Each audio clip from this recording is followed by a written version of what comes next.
الفيديو ده تاني مرة يتصور لان انا صورته امبارح، وبعد كده حسيت ان انا وانا بعمل اديت انه انا فجأة نسيت ان المشكلة اللي احنا بنتكلم عليها النهاردة دي هي اصلا مشكلتي وانا عشتها كتير قوي. وامبارح كنت بتكلم عليها في الفيديو وانا بصوره انه مجرد يلا مشكلة ودي حلولها وكذا، من غير ما اكون فاكرة ان انا اصلا صاحبة المشكلة.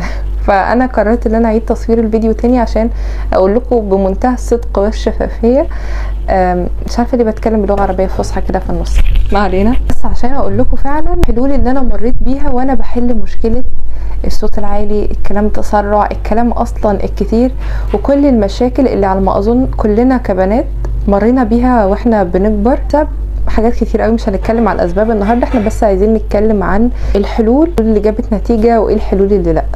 الاول انا محتاجه اقول حاجه، ان احنا عمرنا ما هنبقى واحد، حتى لو كلنا عندنا نفس المشكله، حتى لو كلنا اتبعنا نفس الحلول عشان نبقى احسن شكل من نفسنا، عمرنا ما هنبقى واحد. يعني لما حد يطلع يتكلم اللي هو اتكلمي بالراحه، اتكلمي بصوت واطي، خلي كلامك منمق كذا كذا، عمرك ما هتلاقي كل ايه ده كل البنات بتتكلم بنفس الطريقه، كل البنات بتتكلم بنفس رتم الصوت، لان احنا كلنا مختلفين. فاول تحطي على نفسك لود، لان انا حطيت على نفسي اللود ده، ان انا عايزه ابقى الشخصيه دي، صوتها واطي، طريقتها كده راقيه، وانا مش هي. انا كنت ناسيه ده، وانا بحمل احكم على نفسي ان انا ليه مش بتكلم شبهها. انا كنت ناسيه ان انا مش هي، انا بحاول اوصل لاحسن نسخه من نفسي، مش بحاول اوصل لها. يمكن تلاقي النهارده وانتي بتتفرجي على الفيديو خطأ او اتنين من الحاجات اللي انا كنت بمر بيها وصلحتها ازاي. يمكن ما تلاقيش خالص وتلاقيها في حد قريب منك، فاقولك انهي طريقه اللي بتجيب مع الناس لما تلاقي حاجه كده مزعجه في طريقه الكلام. لانه بصوا يا بنات، اوقات كده مش عارفين، في فكره اللي هو بنت تبقى حلوه قوي تحفه لابسه احسن حاجه وكذا، واول ما تتكلم تحسي ان هو يا ريتك ما اتكلمتي، يا رب ما حدش ابدا يتقال عليك الكلمه دي يعني، بس ده بيحصل اوقات للاسف. شويه اخطاء خلونا نعالجها بقى النهارده. الاول اكيد ما تنسيش انك تعملي لايك وشير وسبسكرايب للقناه لو انتي اول مره تعرفيني. انا فاطمه، او بنقدم محتوى فاطمه والبنات، ويلا بينا نبدا على طول. يا ريت ما تنسيش انك تجاوبي على السؤال اللي في اخر الفيديو، لان اجابتك اكيد هتبقى مفيده ولو واحده بس بتتفرج على الفيديو. اول مشكله كنت بواجهها تقريبا طول سنين عمري ولحد دلوقتي ستيل بحاول انظمها وادرب نفسي عليها، هي مشكله الصوت العالي.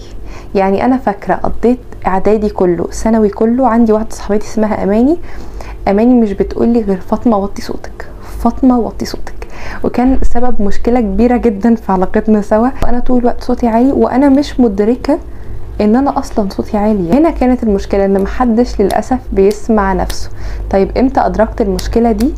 اما بقيت انا شخص هادي، مش عارفه يعني، حصلت لي صدمات في حياتي، الحمد لله صدمات بسيطه بس يعني على قدي، الحمد لله. ربنا ما يجعلنا يعني من اصحاب الصدمات الكبيره، ويهون على اي حد عنده صدمه كبيره في حياته. المهم خلونا نرجع لموضوعنا تاني، انه انا فبقيت منطفيه شويه، باين حاجه شبه كده. فبقيت طول الوقت بحاول ان انا اهدي نفسي، صوتي هادي، احاول ان انا ابقى افضل ساكته.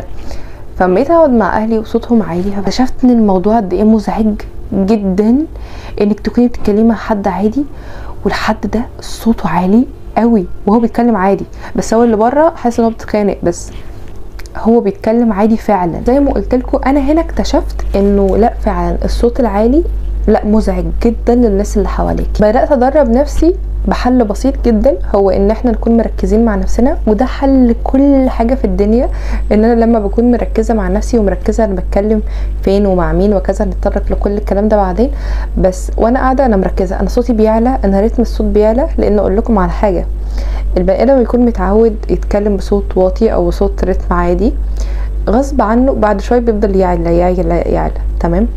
فانت اصلا لما تكوني في العادي الرتم بتاع صوتك عالي، فتفضلي تعلي تعلي تعلي، وفجأة تحسي ان انتوا في دوشة في الاخر. وللأسف مش عارفة، يمكن الموضوع ده بيترجم في عقلنا واحنا مش حاسين، بس البني ادم اللي بيفضل يتكلم بصوت عالي، يمكن عقله بيتوقع ان هو بيتخانق، فبعد شوية وانت بتتكلمي تلاقي نفسك مصدعة، متوترة، مش مرتاحة. هي الطريقة الوحيدة لمواجهتنا احنا اصحاب الاصوات العالية، ان انت لو عندك صاحبتك كده او اختك او ايا كان، خليها تسمع نفسها، سجلي لها، شغلي فيديو وهي بتتكلم وهي مش اخده بالها، وبعد ما تخلص قولي لها اسمعي كده وانت بتزعقي ليه.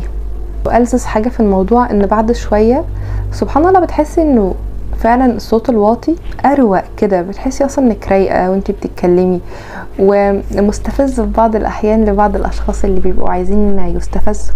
طبعا انا بعشق الموضوع ده. تخيلي مثلا انتي خلاص اتعودتي ان صوتك يبقى واطي، انتي من جواكي اهدى، لان دي النقطه انا والله كنت ناسيه اكتبها، بس في نقطه مهمه عايزين نتكلم فيها بعد النقطه دي على طول. ان انتي من جواكي اهدى، فبالتالي انتي صوتك واطي. حد بيتخانق معاكي عماله بس تقولي له هو انت متعصب قوي كده ليه، ممكن توطي صوتك؟ الموضوع ده مستفز قوي. تحسين الصوت العالي لما بتبداي تدربي نفسك انك توطي صوتك، انك تتكلمي برتم اهدى. نخش على النقطه التانية، وهي ان انا ممكن يكون صوتي واطي عادي بس بتكلم كتير قوي. النقطه دي خلينا نوزعها على شقين مختلفين شويه. نقطة انه انا بتكلم كتير قوي علشان ابرر نفسي، او محتاجة احس ان الناس فهماني، او محتاجة احسس الناس ان انا فاهمة. الحاجة التانية اللي ممكن تكون من اسباب كمان الصوت العالي، انه انا مش فاهمة نفسي وبتكلم كتير، فانا طول الوقت حاسة ان انا الكلام مش كفاية، لان انا اصلا مش فاهمة نفسي. خلينا نتكلم النقطة دي الاول عشان هي نقطة عميقة شوية، فانا محتاجة اختصرها بجمل بسيطة. دي يا بنات تتلخص فكرة انك لما تبقي انتي فاهمة نفسك، مش ضغطة نفسك بأفكار ومشاعر انتي مش فاهماها، ده هيترتب عليه انه عادي اتكلم او ما اتكلمش، او انا عارفة الخص نفسي في جمل بسيطة. فاهمين النقطة في ايه؟ انا لما بكون شخصية مضغوطة متوترة، مش فاهمة مشاعري، وعندي شوية افكار كتير جدا مش عارفة ارتبها، ومش عارفة اقتنع بايه وما اقتنعش بايه، وفي حاجات كتير جدا جوه دماغي انا مش عارفة اترجمها ازاي. فتلاقيني طول الوقت بفضل اتكلم كتير جدا، او بنفعل بسهوله جدا، طول الوقت متوتره. التوتر ده باين عليا. اوقات بنتحط في الكورنر ده ان احنا مش فاهمين نفسنا، فعمالين نتكلم كتير جدا، بنحاول نعبر عن اللي جوانا. تصليح النقطه دي انك تفضلي تسالي نفسك ليه. اي ثينك انكم سمعتوا النقطه دي عند ناس كتير جدا، بس هو جس وات يا بنات، هو ده الحل الوحيد. اما تكوني حاسه مشاعر معينه تسالي نفسك هو انا ليه حاسه بالغيره، بعرف سبب الليه ده. وانتي عشان مش مرتبه حاجه جوه دماغك، فتكتشفي انك كنتي متضايقه وخلاص انا ما بقتش متضايقه، لان الموضوع مش فارقلي، انا بس كان في افكار ومشاعر متراكمه جوايا، فاترجمت في الاخر انها غيره، اترجمت في الاخر انها خوف. المهم انه سؤال ليه هو اللي دايما بيوصلك انك تكوني شخص هادي فاهم نفسه، فعارف يتكلم بالراحه بصوت واطي بروقان. ونخلينا نسيب النقطة دي خالص، ونيجي على النقطة التانية بتاعت ان انا بتكلم كتير عشان حاسة الموضوع مستفز جدا، عشان حاسة انه محتاجة افهم الناس ان انا فاهمة، او محتاجة اشرح نفسي للناس، او انا بتكلم كتير عشان ما فيش حاجة تفوتني ولازم اشارك في كل حاجة ولازم ابدي ارائي والكلام ده كله. بس انا والله انا ما عارفة اقولها بطريقة مؤدبة. عايزين برضو نتكلم عن النقطة دي بعد شوية. انه بصوا، مش مهم اي حد، انا كل اللي هممني ان يكون في الدايرة اللي حواليكي ناس بتفهمك، ناس بتقدرك، ناس انتي فاهمينك، هم ناس فاهمين شخصيتك، وانتي بتبقي معاهم عارفة تتكلمي براحتك. كمان والله العظيم يعني ازاي حد يتكلم في نقطة معينة وانا ما شاركش في النقطة دي وما اقولش رأيي ومش عارفة ايه. مع الوقت، لانه الحاجات دي بتحصل بتعلمك، مع الوقت بتكتشفي انه اصلا بجد يعني عايزه اقول هموت واقولها طز.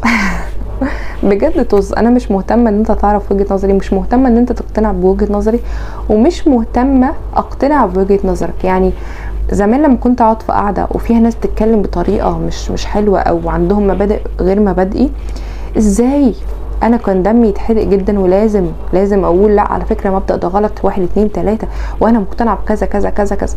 دلوقتي اما بلاقي، طبعا بحاول على قد ما اقدر اقعد بسمع ناس شبهي، بفضل اسمع وافهم هما بيتكلموا ازاي، والموضوع ما بيفرقليش، هم افكارهم كده، انا مش عايزه اقنعهم بوجهه نظري ولا عايزه اقتنع بوجهه نظرهم. مش معنى ان في حد مختلف عني في وجهه النظر ان انا اكون ملزمه اغيرها له. هو شايف كده، هو براحته، حتى لو انا متاكده 100% ان وجهه النظر دي غلط، هو حر بجد، هو الشخص ده حر يشرب يعني، فاهمين؟ للاسف لما بكون انا شخص عمال بيتكلم كتير اغلب الوقت، ده بيضيع عليكي فرصه انك تفهمي عقول الناس. لانه لما بكون قاعده في قاعده وعماله بسمع وعماله براقب، ده عارفه كانك مثلا رحتي اخدتي كورس تنميه بشريه مجانا، قاعده عماله بس تفهمي ده بيفكر ازاي وده بيتكلم ازاي وده بيبص لدي ازاي وده وده وده. انت قاعده بس ايه، المحقق كونان. نقطه، ودي النقطه اللي كنت عايزه اكلمكم عليها دلوقتي، نقطه الاسئله، انكم تسالوا الناس عن افكارهم وعن مشاعرهم وعن حياتهم وعن بجد هتستفادوا قوي قوي قوي. وبعد كده هيبقى سهل عليكم ان انتوا تفهموا البشر حتى من غير ما يتكلموا. مجرد بس انك تشوفي حد كده وبيتكلم قصادك في موضوع معين او نظراته، خلاص انت بتعلمي عن الناس اصلا، انت فهمتي عشان شفتي شبهه. بقيت اعمل ايه؟ بقيت احس ان انا عايزه اقول حاجه معينه، اسال نفسي هل هم عايزين يسمعوا، هل هم عايزين يفهموا، لان اوقات ممكن حد يكون عايز يسمع من باب الفضول، بس هل هو عايز يفهم اللي انا عايزه اقوله؟ هل هو هيقدر اللي انا هقوله ده؟ هل وهل. ولو لقيت اكتر الاجابات على الاسئله اللي انا عماله اسالها لنفسي دي لا، ما انا مش هتكلم. كسرت. ما علينا، استنى بس نشرب ميه. على رأي الديب، والميه جميله. انا قدوتي على فكره في الموضوع ده مش حد اون سوشيال ميديا خالص، بس هي عمتي. عندي عمه اسمها صفاء، بحبك من هنا. انا عارفه مش هتفرج على الفيديو يعني، بس انا بحبها. من عمتي دي ما شاء الله، الله اكبر عليها، ربنا يبارك لها يا رب ويبارك لها في ولادها.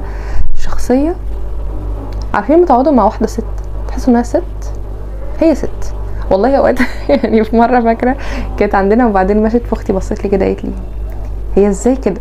فاهمه هي ازاي كده؟ من كتر ما هي ما شاء الله عليها راقيه جدا، لدرجه النقطه اللي انا عايزه اتكلم عليها دلوقتي نقطه خطيره خطيره. بس دي يعني على ما اظن هي بتشتمش خالص، بس كذا مره افتكر ان هي شتمت او قالت اللفظ اللي هو مثلا عبيط او حاجه كده.